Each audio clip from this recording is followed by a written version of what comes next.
Beleza, pessoal? Na videoaula de hoje, vamos dar continuidade à nossa revisão sobre cristalografia.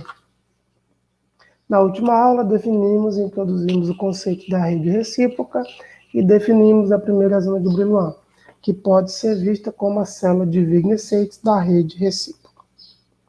Agora, vamos avançar mais um pouco e estudar o espalhamento de onda eletromagnética, especificamente os raios-x, na presença de um material cristalino. É um estudo importante que vamos usar para entender o comportamento do elétron no interior de uma estrutura cristalina. Na aula de hoje, nosso objetivo é fazer uma revisão do conceito de difração e discutir a lei de Bragg e suas implicações. Bem, professor, o que é difração? Então vamos resgatar lá dos livrinhos de física básica. É um fenômeno físico associado à interferência das ondas na presença de obstáculos. Geralmente, esse fenômeno é descrito como um desvio da onda na presença do obstáculo, e também é chamado de espalhamento da onda, devido à presença do obstáculo. Razão pela qual é atribuído, por exemplo, o fato de sermos capazes de ouvir o som que vem de um cômodo à sua esquerda ou à sua direita. De maneira rápida aí, considere, por exemplo, essa figurinha que você tem uma onda plana aí viajando da esquerda para a direita, e ela encontra um obstáculo aí, no caso essa estrutura, e possui uma fenda aí de dimensões A. Note que ao incidir nesse obstáculo, a onda ela sofre um espalhamento, nesse caso muda de forma. Sai de uma onda plana para que uma onda esférica. Tranquilo? Então, uma informação importante é que os efeitos de difração são perceptíveis quando o comprimento de onda, no caso da onda em análise, é da ordem das dimensões do obstáculo. E aí a gente comumente representa como lambda proporcional aí, às dimensões do obstáculo.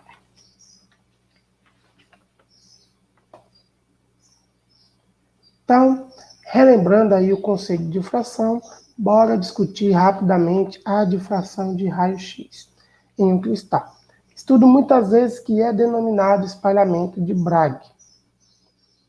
Então, galera, bora focar aí, porque esse tópico vai ser muito importante para a gente, certo?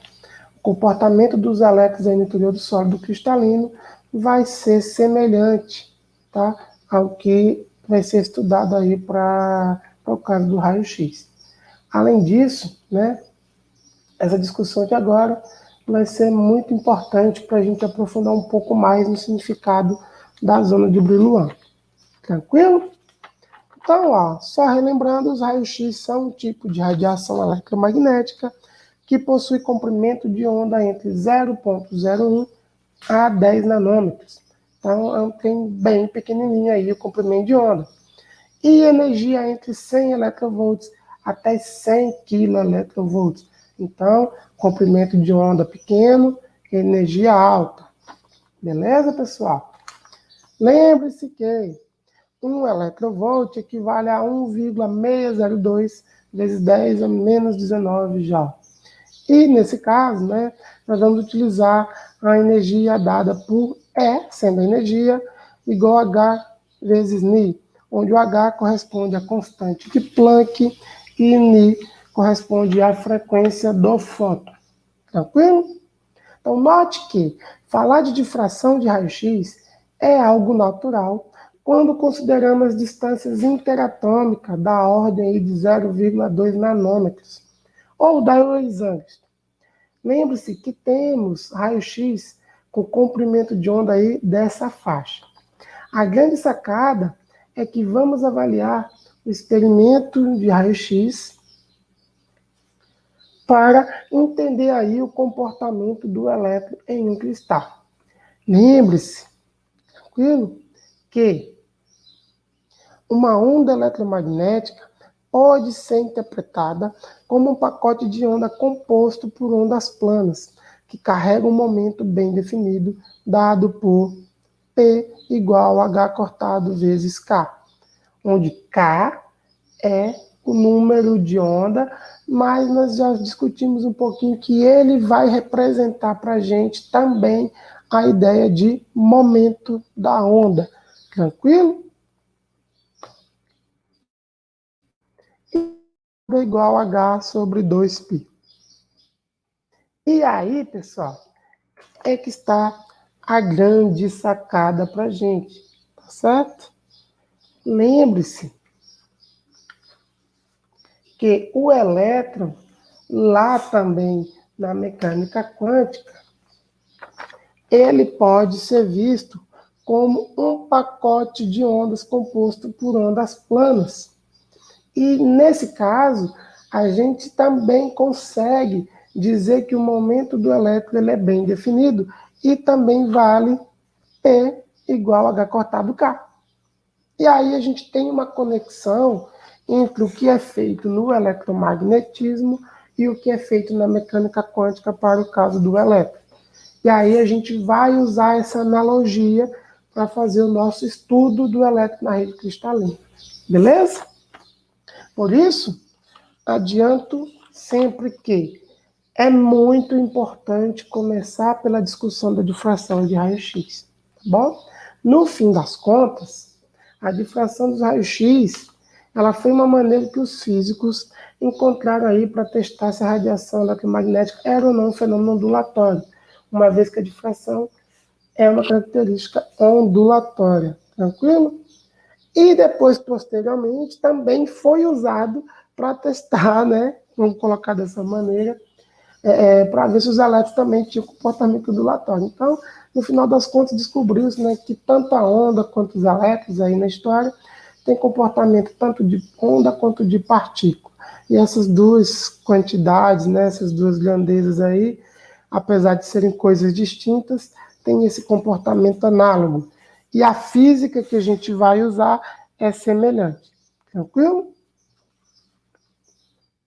Então, ó, basicamente, na difração, precisamos falar do fenômeno de interferência. Por exemplo, né, duas ondas podem interferir aí construtivamente ou destrutivamente, certo? Então, vou colocar aqui as figurinhas já na tela para ficar mais fácil para a gente. No fim das contas, o que a gente vai avaliar é o seguinte: é o resultado da superposição de duas ondas, então, duas ou mais ondas, tá bom? Então, o que se discute quando a gente fala de superposição de ondas é se há ou não uma diferença aí no caminho óptico das ondas. Nos livros de física básica, por exemplo, aprendemos que, devido aos caminhos ópticos distintos dessas ondas, a resultante da superposição pode ser totalmente construtiva, por exemplo, como colocado aqui nessa figurinha, então, por simplicidade, a gente colocou duas ondas de mesma amplitude, mesma frequência, e no caso aí totalmente construtivo, significa que as duas ondas estão em fase. Nada mais dizer que o pico das ondas estão na mesma posição, e ao se somar essas duas ondas, gera uma nova onda aí, por exemplo, com uma amplitude maior. E nesse caso, né, devido às condições iniciais que a gente colocou, no caso uma amplitude aqui que é o dobro, a soma dessas duas. Tranquilo? No caso totalmente destrutivo, a gente considera que uma onda, as ondas estão totalmente fora de fase. Então, é quando, por exemplo, você tem aqui, ó, um pico juntando com o vale e a superposição, ou basicamente a soma dessas duas ondas, tem uma resultante nula, tá? Mas aí, no caso, considerando as nossas condições iniciais. Mas também a gente tem os casos de parcialmente construtiva, parcialmente destrutiva, que é quando essas ondas estão fora de fase. Aí você pode ter, por exemplo, aqui o pico da onda de baixo só um pouquinho mais para frente, mais para trás do pico da outra onda. Ou essa questão aqui do vale, um pouquinho para fora do pico da outra onda. Então, você tem as condições de parcialmente construtiva e parcialmente destrutiva. O que é importante, no final das contas, além de toda essa decoreba, é que esse efeito aí de interferência, ele é que é a assinatura de um fenômeno ondulatório, tá bom? Então, o fenômeno ondulatório é caracterizado pelos fenômenos de interferência, tá bom? Ou seja, construtiva ou destrutiva, enfim. Então, ó, foi a identificação desse fenômeno, né, para a luz, que finalmente mostrou-se que a luz possui aí comportamento ondulatório no século XVIII ao século XIX. E no século XX, observou-se que a luz também possui comportamento de partícula, através do estudo lá do efeito fotoelétrico. Então, a luz possui comportamento dual, de onda-partícula. E o que é legal é que o elétron também. Então, esse sistema aí possui uma dualidade similar ao elétron, né, de onda-partícula. Por isso que eu fico aqui reforçando sempre a importância de entender a difração de raio-x, tranquilo? Porque é o primeiro estudinho ali, mais facinho para a gente absorver. Enfim, através da difração de raio-x, né, vamos esquecer um pouquinho os elétrons e focar na difração de raio-x rapidamente, porque ela também é um tema importante. Nós somos capazes, né, os físicos e os químicos também, de determinar, por exemplo, olha só, o tipo de célula unitária de um sólido cristalino, a geometria da célula, as dimensões, né, envolvidas na estrutura cristalina e as disposições dos átomos nessa célula. Bem, assim a gente pode chegar à seguinte definição aí para fechar a ideia. O fenômeno de difração ocorre quando um feixe de onda em fase incide em um conjunto de obstáculos espaçados regularmente, tal que o espaçamento entre esses obstáculos seja da mesma ordem do comprimento de onda.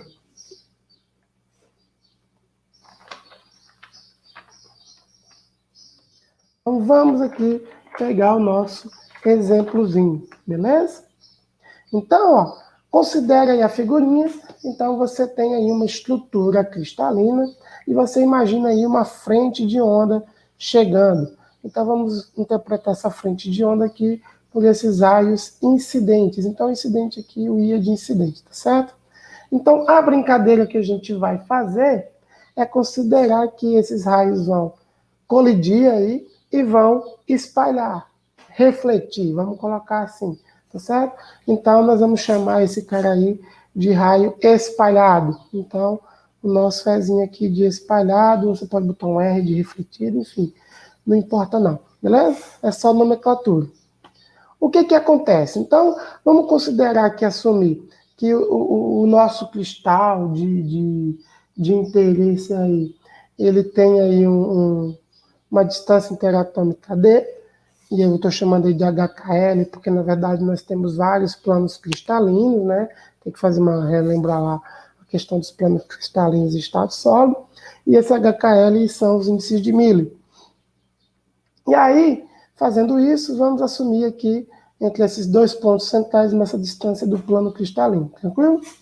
E aí, quando você assume um raio incidente e um raio espalhado da maneira como mostrado na tela, note que, ao tornar os dois raios espalhados paralelos, a gente percebe que existe aí, ó, um pedacinho Y que parece que a onda deslocou a mais, né? Se a gente considerar a onda principal lá em cima, o tanto que ela viajou para chegar a essa posição, e o tanto que a onda de baixo viajou para chegar a essa posição aqui paralela, existe um pedacinho aqui a mais que essa onda viajou. Então, naturalmente, a gente observa que o caminho óptico, né, essa distância de viagem aí que a onda percorreu, a onda de baixo, é maior do que a de cima, né?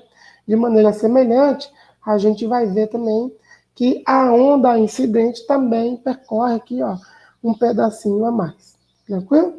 E aí a gente observa que existe naturalmente uma diferença de caminho óptico entre a onda incidente, né, no caso aqui, essa aqui da primeira colisão, e da outra onda incidente e da espalhada da segunda colisão, tranquilo?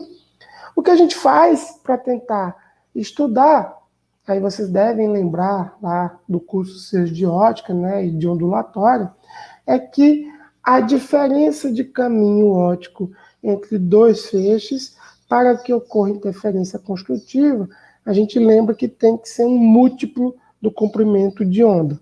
Tranquilo? Quando isso acontece, nós temos interferência construtiva. Então, basicamente, a lei de Bragg que nós queremos definir é basicamente uma aplicação direta lá do custo de ondulatório. A gente vai tentar impor as condições em que nós conseguimos ter interferência construtiva. Espero que tenha sido claro.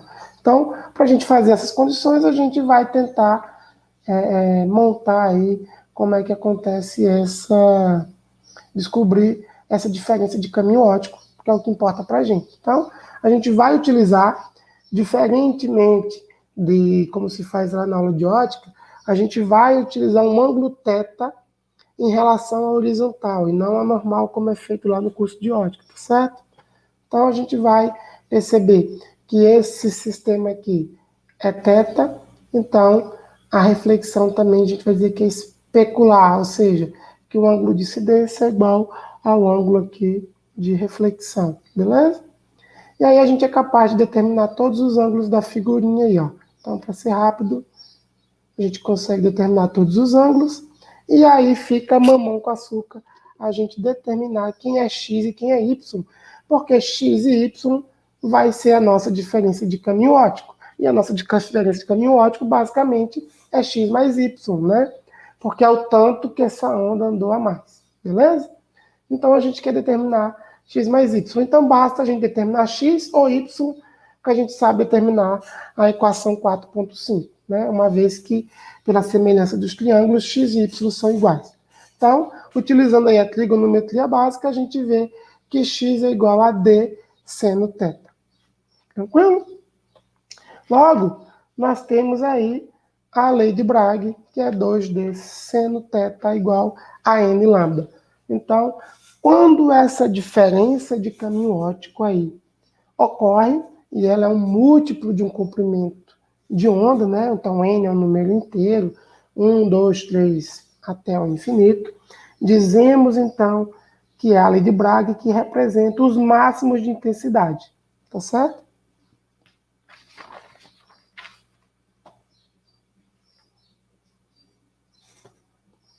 Bem, na prática, o que acontece, né? Apenas os n igual a 1 tem alguma importância. Por quê, professor? Por que esse negócio vai até o infinito, eu vou pegar só o n igual a 1? Basicamente isso. Por quê? Porque os outros máximos, né, possuem intensidades que são muito menores que no caso de n igual a 1. Então, não é muito interessante a gente ficar avaliando os outros máximos de intensidade, apenas os máximos principais, que são quando n igual a 1. Então, o n igual a 1 é chamado aí de primeiro máximo de Bragg, certo? E ele é dado, então, por 2d seno θ, igual a lambda. Então, essa aí é a lei de Bragg, que pode ser satisfeita apenas para comprimento de onda menor ou igual que 2d.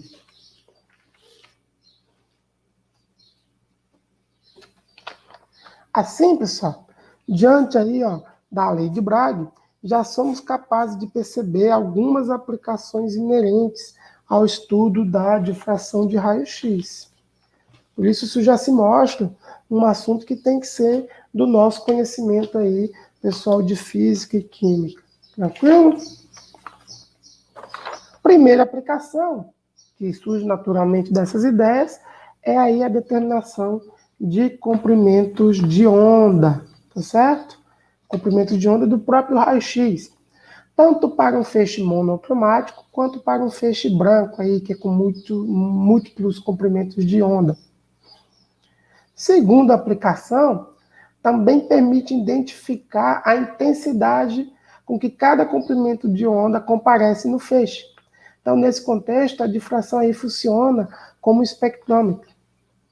E, por fim, como já havíamos dito, pode-se usar a lei de Bragg para a caracterização de estruturas cristalinas desconhecidas. Por exemplo, aí, a partir dessa técnica, foi possível a identificação das estruturas biológicas e identificação do DNA em 1953 por Watson e Crick. Do ponto de vista experimental, A difração de raio-x pode ser ilustrada de forma bem simples, tá bom?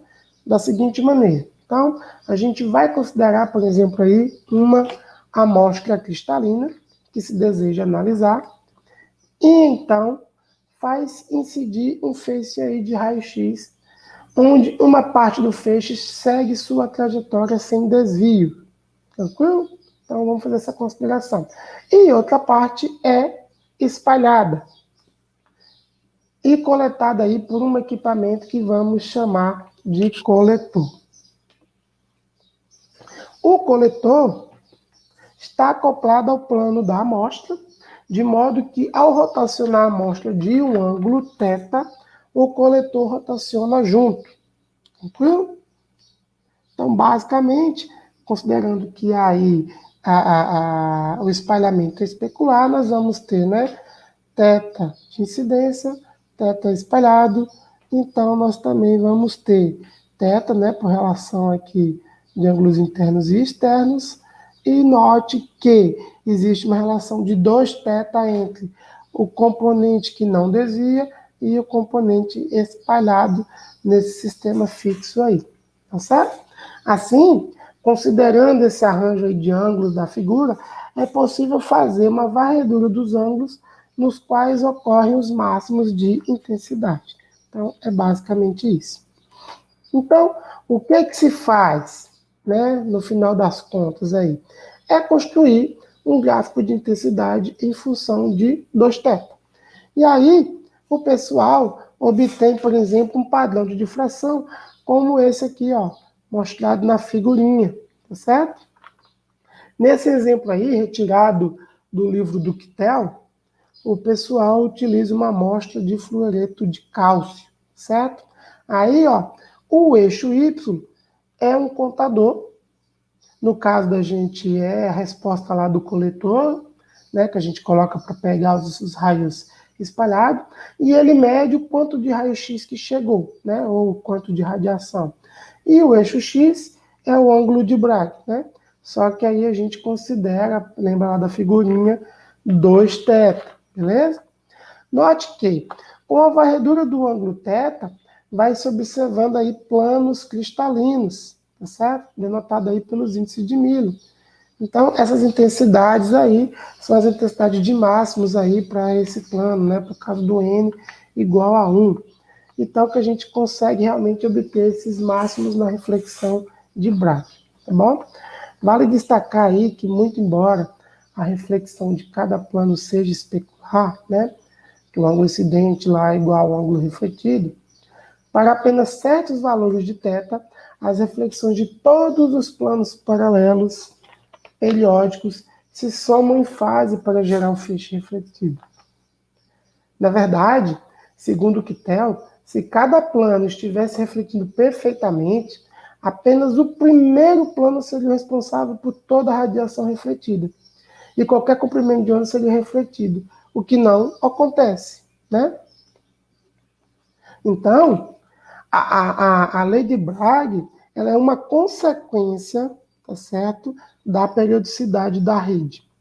Na verdade, cada plano reflete cerca de 10 a menos 3 a 10 a menos 5 da radiação incidente, de modo que apenas cerca de 10 a 3 a 10 a 5 planos são responsáveis para a formação do feixe de reflexão de Bragg.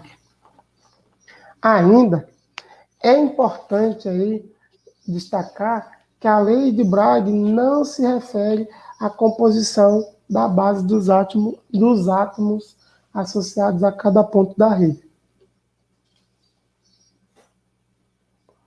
Na verdade, a composição da base determina a intensidade relativa das várias ordens de difração a partir de um dado conjunto de planos paralelos. Bom, do ponto de vista ondulatórios, os elétrons também podem sofrer a reflexão de Bragg. Então, só para a gente dar uma fechadinha até aqui, note que o que a gente está discutindo lá para a onda eletromagnética, no caso para o raio-x, vai valer para o elétron porque tem um comportamento ondulatório, e aí depois, né, a gente vai ver que as energias, né, estão equivalentes para o que a gente está querendo estudar, né, para poder acontecer a difração dos elétrons. Tá? Enfim.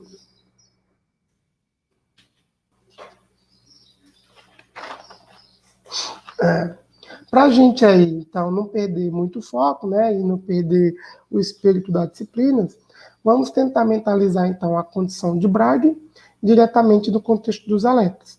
Tranquilo?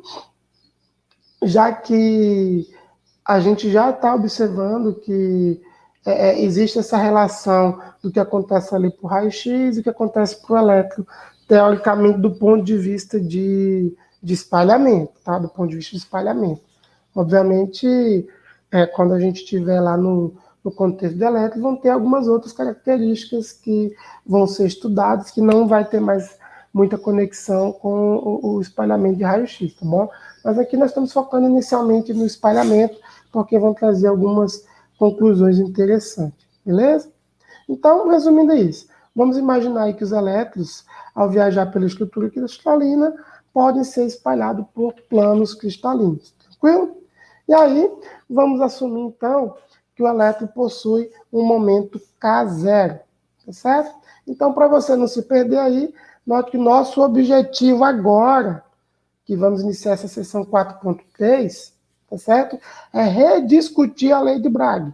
Então, dá uma pausa, reveja o videozinho até ali, tá bem curtinho a teoria, e faz uma pausa e vai refletir. Beleza, agora o que ele vai fazer? Basicamente, eu vou rediscutir essas condições de difração que nós discutimos para o elétron, já de cara assim, tá bom? Vamos aí fazer as continhas dentro do espaço recíproco, no contexto do vetor de onda K, que representa para a gente o momento do elétron, beleza? E aí você pode se perguntar, por que que isso aí é importante para a gente, tá certo? Ah, porque, professor, estou com uma bagunça na minha cabeça. Então, não estressa não, vamos lá, é bem simples, tá bom? Lembre-se do seguinte, lá da sua aulinha de mecânica quântica, vamos lá, pega o livrinho lá do Griffiths, o livrinho do COI, e vai dar mais lembrado. Lembra lá, ó, no caso de uma onda, o momento K0, ele é bem definido, tá certo? Lembra lá da nossa discussão da aula anterior, o momento é uma figurinha do espaço recíproco. Recorde-se, o livro do Griffiths fala isso muito bem, tá? Então eu sugiro vocês pegarem o livro do Griffiths, ele faz essa discussão aí de maneira muito interessante. Ele fala lá o seguinte, né? Que uma onda não é localizada espacialmente. Portanto, não faz o menor sentido falar de reflexão no espaço das posições, espaço direto. Então, por isso que a gente tem que migrar para o espaço recíproco, porque é onde as coisas são bem definidas, são quantificadas. Então, a gente vai tratar do momento, porque é a quantidade que a gente consegue quantificar. Entenderam? Então, beleza. Qualquer coisa, deixa aí os comentários no chat, e assim que for possível, eu vou tentando responder aí.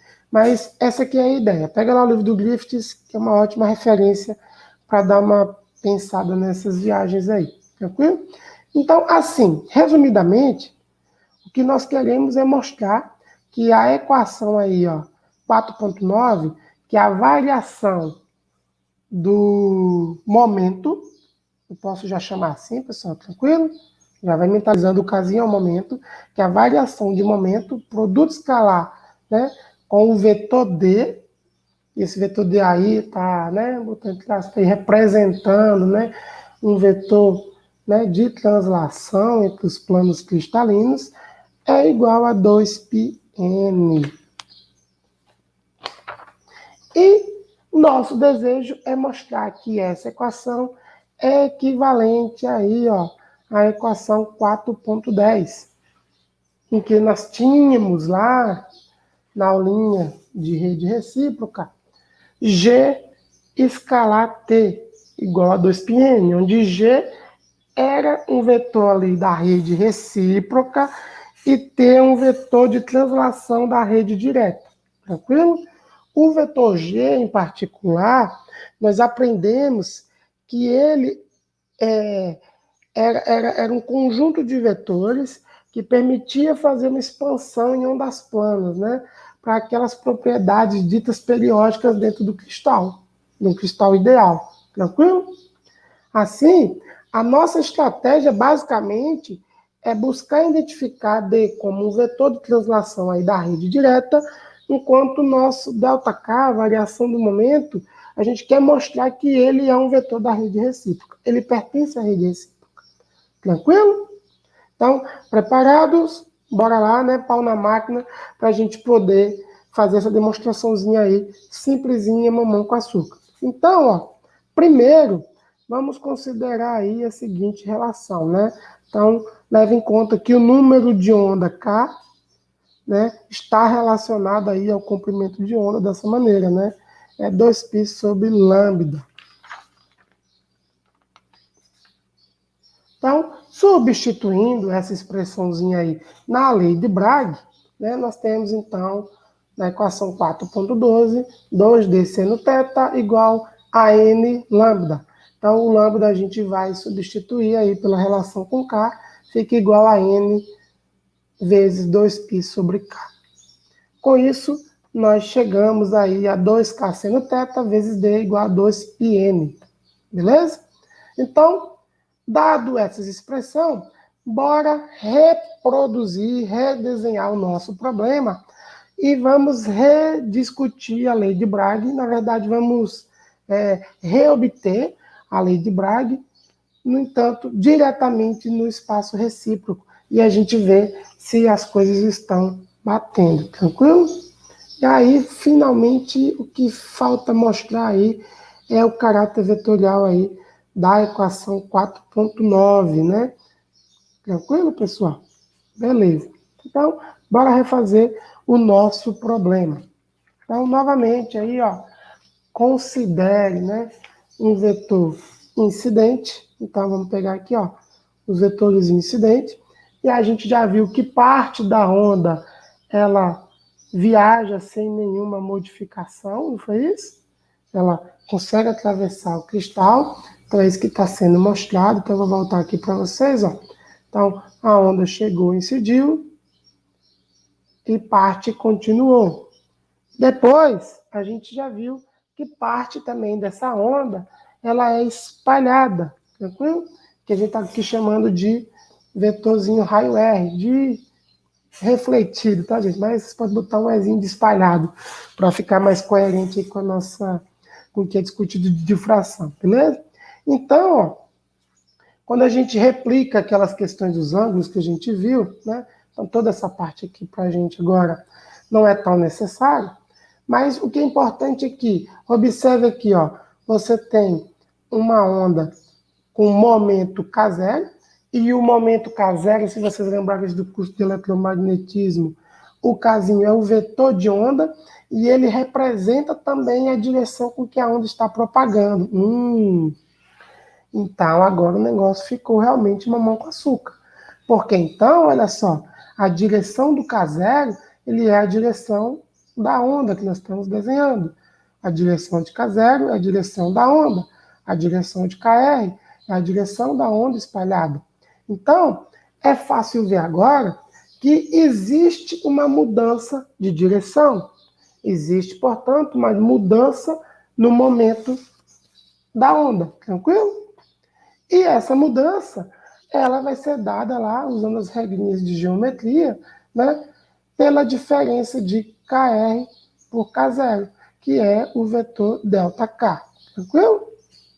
Então, a variação no momento, ela é dada por ΔK igual a KR menos K0, que pode, então, ser representado pela relação de triângulo mostrada aqui, e a gente pode, ó, replicar essa relação aqui do lado. O que que a gente vai fazer agora? A gente tem que notar o seguinte, que existe uma relação, então, intrínseca, tá vendo, ó, entre ΔK, KR e K0, e essa relação, vetorial, que a gente está pensando aqui do ponto de vista vetorial, então mora nesse triângulo. Então, se mora nesse triângulo, a gente pode usar as leis de cosseno para relacionar os módulos dessas quantidades. Então, é a maneira mais simples da gente visualizar. Então, antes da gente seguir, só note, né, pela figura aqui à esquerda, que o ângulo entre KR e K0 é 2θ, tá bom? Então, é uma informaçãozinha legal para a gente utilizar aí nas nossas continhas de geometria. Então, um lembretezinho rápido sobre a lei de cosseno. Então, a lei de cossenos estabelece que em qualquer triângulo, o quadrado de um dos lados aí, ó, corresponde à soma dos quadrados dos outros dois lados. Menos, aqui, ó, menos o dobro aí do produto desses dois lados pelo cosseno do ângulo entre eles. Então, tá confuso, né? Então, resumindo é o seguinte, ó, olha para cá para a figurinha. Então, eu tenho aqui a base, que é o meu lado A, tá certo? Quem que é o ângulo oposto a esse lado A? Alfa. Então, a lei de cosseno diz que A ao quadrado tem que ser equivalente a B, que são os outros dois lados, B e C ao quadrado, cada um individualmente, menos o dobro aí, ó, de B vezes C, cosseno do ângulo oposto. Então, isso também é válido aí para os outros lados, tranquilo? Então, assumindo isso aí, né, nas nossas equações do triângulo A, o ΔK, nós temos, então, que a relação entre os módulos pode ser dada, então, por ΔK, que é ao quadrado, igual a K0 ao quadrado, mais KR ao quadrado, menos 2K0 vezes KR, cosseno de 2θ. Beleza, pessoal? Assim, por simplicidade, vamos considerar aí, ó, que as fontes espalhadoras são muito pesadas. O objetivo é a gente simplificar a equação anterior. Deixa eu voltar aqui.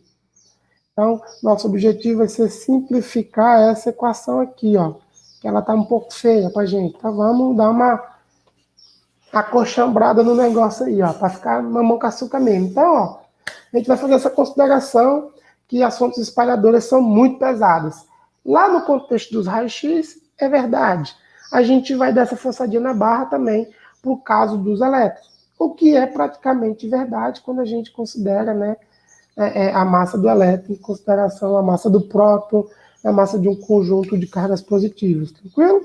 Só para a gente, né, tomar isso aí como uma verdade no nosso problema, porque isso vai facilitar um pouquinho as contas. Isso faz com que o espalhamento do elétron seja interpretado aí como uma colisão elástica. Tranquilo? Lembra lá das aulinhas de Física 1. Tá tudo aparecendo. Então, a gente pode considerar a conservação do módulo do momento. Tá certo? E aí a gente vai igualar, então, o módulo de K0 igual ao módulo de KR, tá certo? Então, o que vai acontecer é uma variação no momento no sentido de direção. Mas no módulo, esses caras aí vão ser iguais, né? Como uma consequência das nossas condições aí, das nossas imposições. E, portanto, se isso é verdade, substituindo lá na equação 4.16, a gente consegue simplificar a equação e ficamos, então, ó, com ΔK ao quadrado igual a 2K0 ao quadrado menos 2K0 ao quadrado cosseno de 2θ. Podemos colocar esses carinhas aqui, ó, em evidência, o 2K0 ao quadrado, e nós ficamos com a equação igual a 2K0, 1 menos cosseno de 2θ. Ok? Agora a gente vai fazer um procedimento rapidinho para tentar se livrar desse termo aqui, ó, 1 menos cosseno de 2θ. Para isso, a gente vai utilizar a fórmula do arco metálico. Então, só para lembrar, vou pegar a que a gente vai precisar aqui, a fórmula do arco metálico, representada aí, por exemplo, por seno de x sobre 2, igual a mais ou menos 1 menos cosseno de x sobre 2.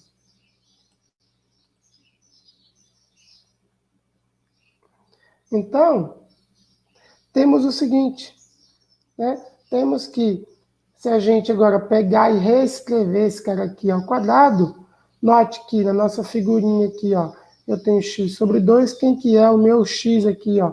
Considerando 1 menos como cosseno de x, o que está entre esses parênteses, o x é 2θ.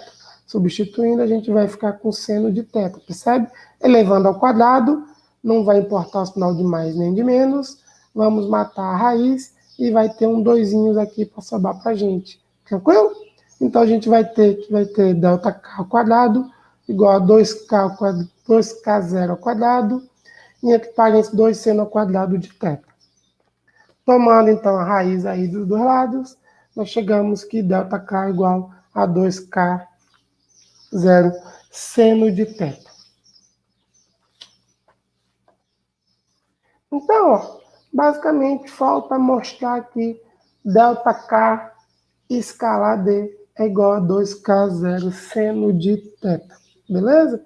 E isso aí vai ser bem simples de ser feito agora, que a gente vai fazer de uma maneira bem simplificada, tá certo? Tem outras maneiras mais complexas, mas aqui o objetivo é a gente visualizar as coisas. E aí, a maneira simplificada que a gente vai fazer, tá certo? É a gente lembrar lá da nossa álgebra linear, da nossa geometria analítica. Então, lembre-se que o produto escalar aí de dois vetores, A e B, no caso representado por ΔK, e o vetor D, ele é igual ao módulo do vetor A, ΔK, módulo do vetor B, vetor D aí, cosseno do ângulo entre eles, que é o θ. Beleza? Essa aqui é a nossa brincadeira. Relembre-se que na nossa figurinha, aí volta o vídeo um pouquinho, né, para me ajudar aqui também, que o vetor D, a gente poderia lá colocar ele, por exemplo, né, na direção J. E aí, para simplificar a nossa visualização, eu vou trazer para cá o nosso vetor K0 e o vetor KR. E aí, construir um sistema de referência para eles, ó. Tranquilo? Se a gente pegar essa figurinha lá, um pouquinho atrás no vídeo, vocês podem ver que o vetor D, ele é um vetorzinho nesse sistema de referência, naquele exemplozinho lá, da forma que estou construindo, ele é um vetorzinho que aponta na direção J. Mais ou menos, depende de como você vai colocar o seu Y aí e a sua setinha para o vetor D, tranquilo? O que é importante, então, aqui é a gente construir, então, uma representação aí algébrica para o vetor KR e para o vetor K0, tranquilo? E a gente quer mostrar que o vetor ΔK, ele está na mesma direção que o vetor D. Por quê? Porque a gente já viu que o vetor ΔK, ele vai valer, né, essa expressãozinha aí, tá bom? À direita. Então, vamos lá mostrar essa brincadeira. Ok. Então, ó, nós temos basicamente que, decompondo aqui o KR, né, e o K0 em relação a x e a y, nós temos que K0 vai ser cosseno de θi menos seno θj, e o KR cosseno de θi mais seno de θj. Um teste aí para vocês fazerem em casa, que é interessante, é vocês tomarem o produto escalar de K0 vezes KR, e vocês vão chegar que o ângulo entre esses dois vetores dá exatamente os 2θ, mostrando que a nossa representação, né, está correta. Beleza, pessoal? Então, vamos fazer essa brincadeira em casa aí. Assim, quando a gente toma, então, o vetor ΔK, que é a diferença de KR menos K0, a gente obtém exatamente 2 seno θ na direção J. Então, objetivo concluído. A gente mostra aí, né, de maneira bem simples, que o vetor ΔK está realmente na direção J, né? E aí o produto vai satisfazer aquela igualdade, né? Portanto, a gente conclui que o vetor aí ΔK e D são vetores paralelos. E então, a nossa equação 4.13 lá, ó, 2K seno θ D é igual a 2πn, tranquilo? Mais que isso, Agora a gente pode reescrever num formato vetorial, de uma maneira bem simples de enxergar. Ó. Tá vendo? Então, surge naturalmente as expressões vetoriais no espaço recíproco. E aí a gente tem que 2K seno θ na direção J, produto escalar D na direção J, é igual a 2πn também. Então, assim, a gente pode recuperar a nossa equação inicial que nós queríamos mostrar, que ΔK escala D é igual a 2πn. Com isso, a gente conclui o seguinte, que o vetor ΔK, que vai representar para a gente a variação de momento, né, do elétron, é igual ao vetor G. Lembrando que o vetor G é um vetor da rede recíproca. E, portanto, as variações de momento de um elétron, né, a partir de colisões elásticas, se dão por um vetor da rede recíproca. Guarda isso na cachola, pessoal. Tá certo? De novo, as variações do momento de um elétron numa rede cristalina, né, considerando colisão elástica, ocorre por um vetor da rede recíproca. Tá certo? Então, nós temos que ΔK é um vetor da rede recíproca e o vetor D é um vetor de translação da rede direta. Tranquilo, pessoal? Então, é isso aí. O vídeo vai ficando por aqui e até a próxima aula.